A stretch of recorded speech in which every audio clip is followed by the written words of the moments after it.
Despite being one of Stephen King's earlier stories, The Long Walk has surprisingly taken a long time to reach the screen, with directors like George A. Romero and Frank Darabont giving it a go. Now Francis Lawrence has managed to direct an adaptation, and considering the similarities to the Hunger Games of its young people forced to play a deadly game for an authoritarian regime, he's a fitting choice. The film succeeds mainly because of the importance it places on its characters and creating the necessary interest and hope they can make it to the finish line alive. The Long Walk is a brutal and intense film which is needed for this type of story.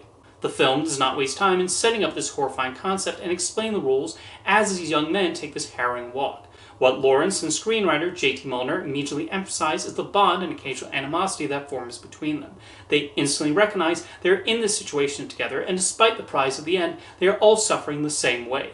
The filmmakers make sure even minor characters are ones who develop a personality, providing an understanding for how they try to make it through this ordeal. When we see the first person get killed for slowing down, it is incredibly impactful and makes one scared for who will be next. The strongest element of the movie is the friendship that develops between Ray and Peter.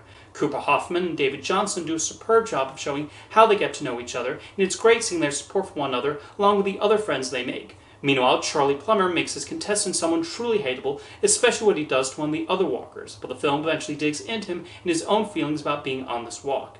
Even though we're mostly watching these characters walking and getting killed off, the film avoids making the story repetitive as they encounter new challenges. Each contestant is killed for a different reason, so there's an uncertainty of when and why they'll be disposed of. Much like in Lawrence's Hunger Games films, there's a clear message about how totalitarian regimes who claim they do things to help their citizens actually harming them by putting them under restrictive control. It adds to the harrowing nature of the film and the intensity that remains throughout. And yet, despite the bleakness of the story, there is a hope of maybe multiple contestants being able to cross the finish line.